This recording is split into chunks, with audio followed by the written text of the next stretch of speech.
Hi everybody, I'm Tim. I'm the EU Commissioner of Major League Hacking. So Major League Hacking is the official student hackathon league.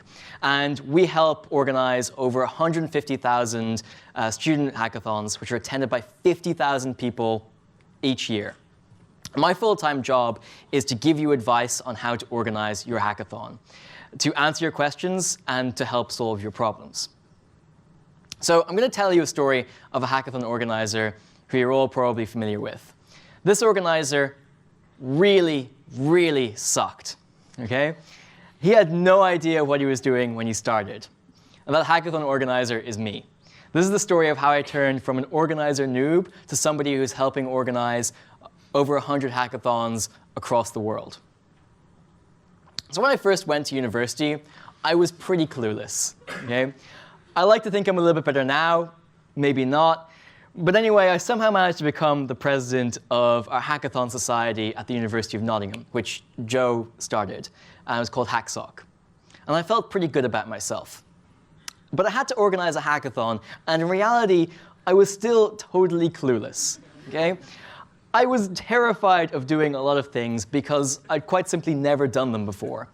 And I was terrified to be found out, that people would realize that I was faking it and I knew absolutely nothing. So there were 4 things that I was really scared of. The first one was I was terrified of talking to sponsors. Okay? You know, I had never sent a business email in my life. I was terrified of getting on the phone with Domino's Pizza, never mind an actual sponsor. Okay?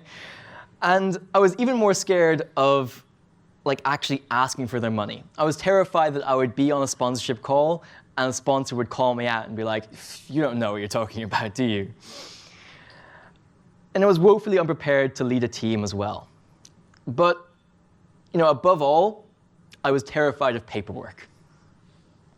So, you know, I was scared of all of these things because I had no experience with them. But now I've done them, and I've done them a lot. So I'm going to share with you a few things that I've learned so that maybe they're a little bit less bewildering to all of you. So the first thing we need to do when talking to sponsors is we need to write them an email, right? And I spent hours and hours crafting the perfect email that sponsors would absolutely love. If you read that email right now, you would sponsor me £1,000 on the spot. No questions asked. And you know, I was confident that if I sent this out, I would get all the sponsorship money I needed. So I sent it out to all the sponsors, and I waited an hour, and nobody replied. I was like, that's a bit strange. I thought they'd come back in a second. So I waited 2 hours, and still nobody replied. I waited 2 whole days, and I didn't get a single email back. And this could only mean one thing, right? All those sponsors saw my email, and they were disgusted. They hated what I had said. They were personally offended by the words in my email, and they didn't even care enough about me to send me a polite rejection, okay? But now I realize that 2 days in email time is 2 seconds in real life time, because the sponsors who I'm emailing are busy with a gazillion other things. And it's not that they don't care, they probably do care a lot. In fact, they're probably really excited to get back to that email. It's just that they've got a lot of other things to do first. The fact of the matter is, sponsors are probably dealing with hundreds of emails a day. And since yesterday, I got over 140 emails. Since the time I've been doing this talk, I've probably gotten about 3 more emails, right? It's safe to say that if people take a few days to respond, that's normal, and you shouldn't feel worried about that. But above all else, you shouldn't feel afraid of actually pestering people. It's also good to keep in mind that when people get a huge volume of email, they can forget things, okay? I personally love it when people email me again and remind me, "Hey, Tim, you said you'd do this for me and you haven't done it yet. What gives?" Because I probably want to do it, but it gets down in a swathe of email, and it's down at the bottom of my inbox, and I get distracted by something else.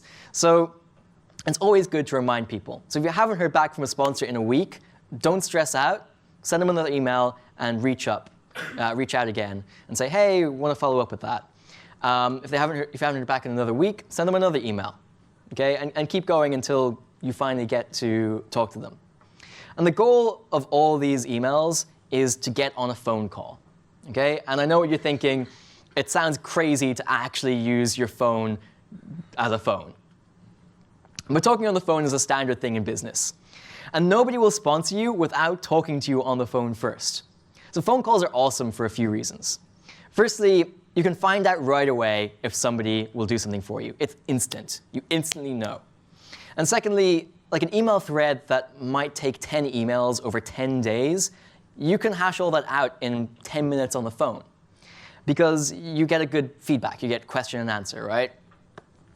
And you get to ask them beforehand what they're actually looking for in the event, and then you know exactly how to pitch them. So it also makes you more trustworthy too. You're no longer a random email, you're a real person, and you can convey passion and sincerity in a way that you can't really do in email. People are going to not think that you're some sort of Nigerian prince trying to scam them out of hackathon sponsorship money. But still, I was terrified, absolutely terrified of being weird on the phone. Okay? I thought a dog could probably do a better phone call than I could. Discovering Just Eat in university was like the best day in my life because it meant that I no longer had to call up to get Dino's pizza, okay? The voice on the other end of the phone could no longer judge me for ordering a large pizza with triple pepperoni and extra grease on 2 a.m. on a Monday night, okay? But you have to realize that it's not weird and you're not going to sound weird. You just need to go do it and you need to practice. So here are my top tips for not being a weirdo on the phone. First of all, suggest a time yourself, okay? It's way easier to get a time for a phone call if you're proactive with actually scheduling it. So if you say, suggest a time, they have to come back and say either yes or suggest another time. If you say, it'd be awesome to chat sometime, you're going to go nowhere. Be aware of time zones because business people deal in different time zones. So, if you say to somebody, hey, let's talk tomorrow at 3, if they read it a day later, it's not clear what tomorrow means.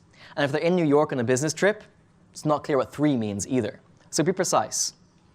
And never assume that they're in the same time zone as you, and use Google Calendar invites, or whatever calendar invites you want, because that will sort out the time zones for you. Secondly, if you're worried about how you're going to sound on the phone, prepare what you're going to say. Like prepare how you say hello and practice saying, hello, I'm Alice, I am from Hack Wonderland, and I want to talk to you about my event. Prepare the pitch that you're going to say, prepare how you're going to answer certain questions, okay? Don't just prepare, but practice and go through, okay, this is what I'm going to say. But the biggest thing there is treat it like an in-face meeting. I am sure that any of you could go in front of a sponsor and chat to them about your event and describe why it's such a good thing in person. But as soon as it's on a phone, it kind of suddenly feels very weird, right?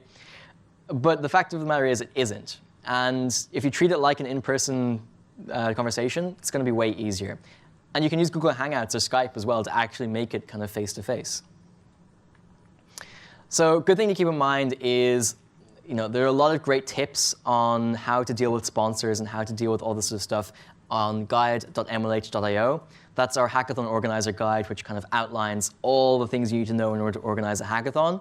Even for you experienced people out there, it's really useful just to look at it and remind yourself of certain things. When I look at it, I'm still reminded of stuff, so you should definitely check it out. So let's move on to talking about my second fear, which was asking for money. Now, the very first sponsorship call I had was with Cristiano Betta at PayPal. That was before they were a Braintree dev. We wanted to raise a bit of money for a 12-hour hack day. And the worst possible thing happened, okay? Cristiano called me out and said, you don't know what you're doing, do you? You said, you're asking for the wrong things, okay? He started coaching me on how to pitch him for sponsorships. So I said food costed like £240, and could you please maybe be able to pay that for us? And he responded with, why don't you ask us for £300? And he told me that you should always pitch sponsors on a little bit more than it actually costs so that you have extra money to pay for other costs and cover other costs. It must have been really, really bad at pitching sponsorship that he took pity on me, essentially. But I didn't feel bad that I was essentially being called out for being a noob. because at the end of the day, Cristiano was my fairy godmother, and he had my best interest at heart. And he was there to help me grow and give me the advice I needed to kind of be successful. Cristiano is fantastic. If you haven't met him yet, you should definitely go seek him out and talk to him about hackathons. And I was really lucky to have my first sponsorship call with Cristiano. These days through MLH, I spend a lot of time giving advice to organizers on how to do sponsorship. And now MLH can be your fairy godmother too. Organizers can talk to MLH first and get advice and feedback on how to do sponsorship before they go out and speak to sponsors. So here are a few things to keep in mind about sponsorship.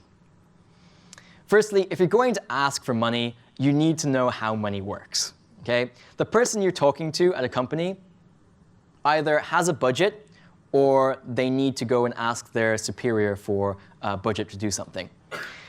So you have to convince them that it's a good idea to sponsor your event. And more often than not, you probably also have to give them the tools to convince their superior that sponsoring your event is a good idea. So it's really good to keep in mind that £1,000 is not a lot of money to companies. To students who are trying to scrape together pennies for beans on toast, £1,000 is a huge amount of money. But do you know that that kind of amount of money is something that people at companies can just charge to their credit card without a second thought? I was speaking to somebody at Oracle who was saying, oh, we can sponsor hackathons for something up to $5,000 on the credit card without getting any prior approval. I'm wondering, who has a budget that's less than $5,000? A few people. So the point is that if you treat something like a large amount of money, the sponsors are going to think it's large. If you go in and say, hey, I know it's a large ask, and I know it's a big deal, but could you maybe please give us £50? They're not going to be too sure, okay? But if you go in and you say, hey, look, the price for sponsorship is £10,000, and it's a really good deal, you're going to get a lot of stuff from that, then they're going to be, it's going to be a lot easier to get what you want.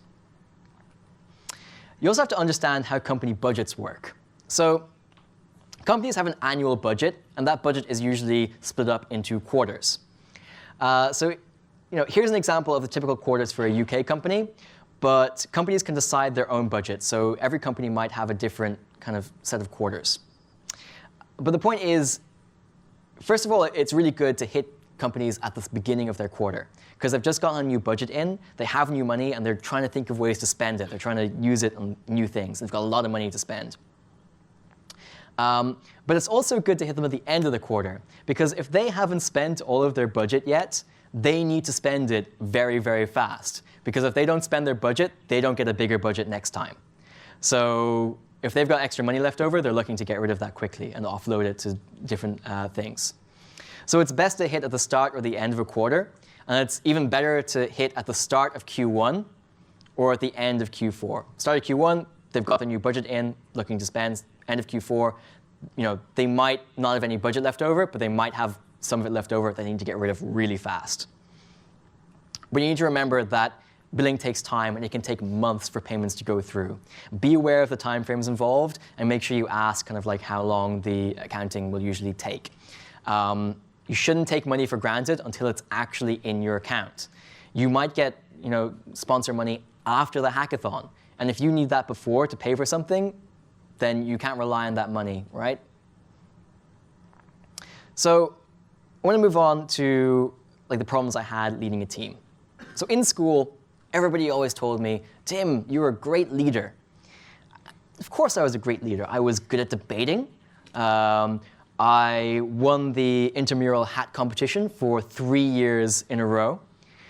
And I was even captain of the rowing club. I looked fantastic in lycra, by the way. But leadership isn't about doing lots of things. Leadership is about enabling others to do lots of things. And nearly all the problems I've ever had organizing hackathons have stemmed from me trying to do it all myself and not letting others help.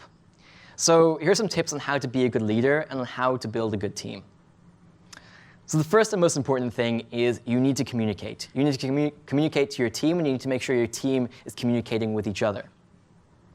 So here are 3 types of meetings that you might find really useful that used really often in business that is a great way of keeping your whole team up to date. So the first one is an all hands, where you might have it like once a week, once every 2 weeks. It's a way to get your whole team together and update them on the state of affairs, what's going on. Kind of high-level overview. The second one is a stand-up, which might happen more often. Like it might happen every day, it might happen twice a week. And it's just getting together and quickly going over what everybody's working on currently. And the last one is one-on-ones, where like lead organizer should get together with people individually and just ask them how everything's going, solve their problems, make sure they're having a good time. You also need to think about the tools you're using to communicate. So Facebook groups absolutely suck for organizing anything. They're not easily searchable, threads are awkward, and you lose your content really quickly. So something like email, Slack, or HipChat is way, way better. I'm going to get that off the screen. Another really good tool to use is Google Hangouts. It's great to be able to get on a meeting with people, and if you can't get together in person, you get to talk together that way. And if people don't have internet available, maybe they're on a train or something, they can call in with Uber Conference and just use their phone. Fantastic tools to keep up to date with each other. But also remember, MLH is a tool that you can use too. We're part of your team, and you should communicate to us. Let us know if you have problems, because likelihood is we can help out. So here are a few problems that you might come up against with communication in your team. First thing is something called siloing. And siloing is when people in your team don't communicate with each other. So say your finance person thinks that the logistics person is going to be ordering food, and your food person thinks that the logistics person is logistics person thinks that the finance person is going to be ordering food, so then nobody orders the food. That's a really big problem. And the trick here is to increase visibility. CC everybody on all the emails. Make sure, looks like that happened to somebody over here a little bit. That's not good. But the point is, make sure there's full visibility, that everybody knows what everybody else on the team is doing. Second thing is bus factor. Bus factor is a measure of how screwed is your hackathon if one of your organizers get run over by a bus. Okay? Everybody needs, if somebody does get run over by a bus, there needs to be somebody in the wings ready to take on the responsibilities and make sure stuff gets done. And that's not going to be possible unless there's full visibility and everybody knows what's actually happening. We had a hackathon where somebody got very ill and they were hospitalized, but they didn't have full visibility, so the people who were trying to take over it didn't really know everything that was going on. That same hackathon, one of the organizers literally got run over by a car the day before the event. Don't worry, Sammy's okay. but the point is, like, you should actually prepare for people, actually getting hit by a bus, because it can happen, and it has happened. The third thing is bike shedding. So when a team designs a skyscraper, they're going to listen to the architect, and they're going to do whatever the architect says, because they know best. They're the experts. But if a team is designing a bike shed, then everybody has their own opinion of the best way to build a bike shed. But bike sheds are meaningless. Like, it's worthless spending time on it. So, rather than spending time arguing over little things, somebody just needs to make a decision. And the way to make sure that happens is give people ownership over things. Let them make the decision and trust that they're able to make the decision. And at the end of the day, all of these things come down to trust. You have to trust people to make decisions. You have to trust each other to get things done right, and trust each other to make sure everything is visible. Great tools to do this is make sure you're sharing everything. So share everything on Google Drive or Dropbox. Have all your plans and everything in there. And make sure you actually have a clear plan, a clear outline of what everybody needs to do and when they need to do it by. Again, there's a lot of this stuff that you can find out about on guide.mlh.io. And if you have any questions about best way of working as a team, come ask us. So lastly, I want to go on to my final fear, which was doing paperwork. So the hackathon I was organizing was Hacknots, and I was preparing for Hacknots. As some of you may remember, Hacknots last year was meant to be held in this building. As some of you may remember, Hackcon last year was not held in this building. It was held here instead. And it may look like this was just had space for 20 people and Jamie was the only one who turned up, but actually there was 160 people there and the venue was amazing.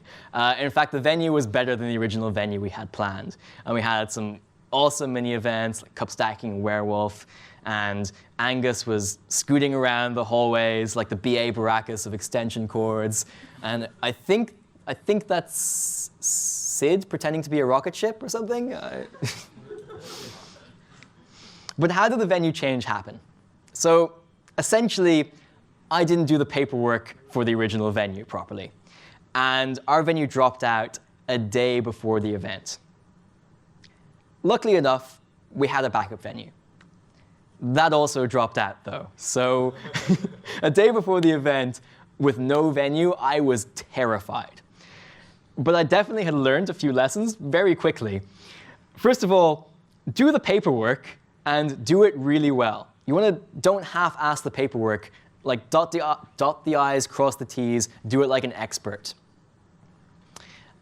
And also respect deadlines, because even if the deadlines maybe are silly and if you're a day late, it doesn't really matter, people can still say, oh, you didn't get that in time, we're not going to sponsor your event because you're a day late, or you're not going to get your venue because you're 2 months late or whatever.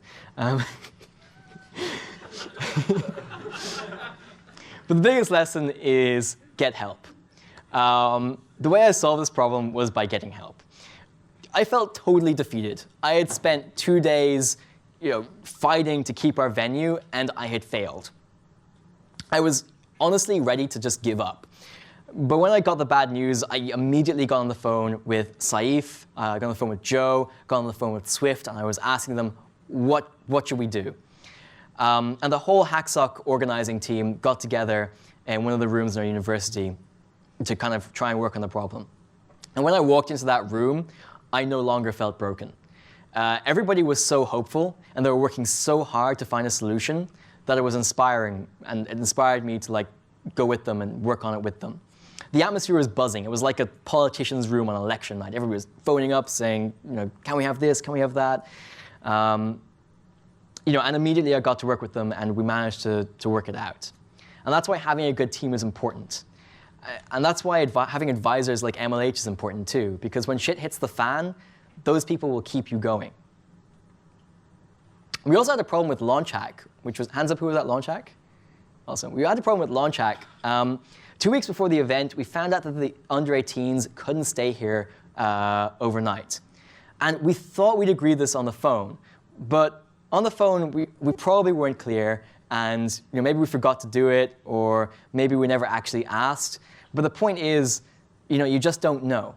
What you need to do is get everything in writing. So by making sure you get every decision in writing, it allows you to double check. If you have a phone call, send over a summary after the phone call so that people can go through it and say, oh no, wait, that's not what I meant. Or wait, I meant this kind of thing. And it makes sure everything is okay, and it makes sure you've got a record of decisions, right?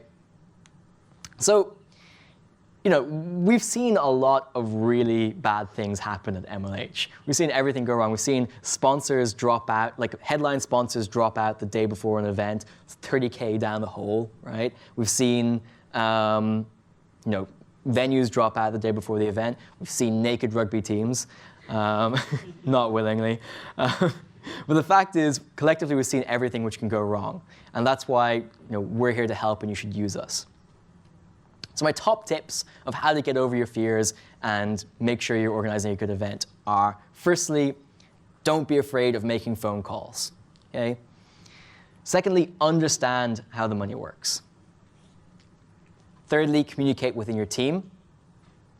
And fourthly, no, seriously, communicate within your team. It's really important, okay? And finally, make sure you dot the I's and cross the T's, because you want to look like an expert here. You don't want to half-ass things. Overall, again, the whole thing is, we can help you with this. Go to organizer.mlh.io. It's guide.mlh.io to see the organizer guide. Feel free to come speak to us, and we're here to help. And I'd love to chat. Bye-bye.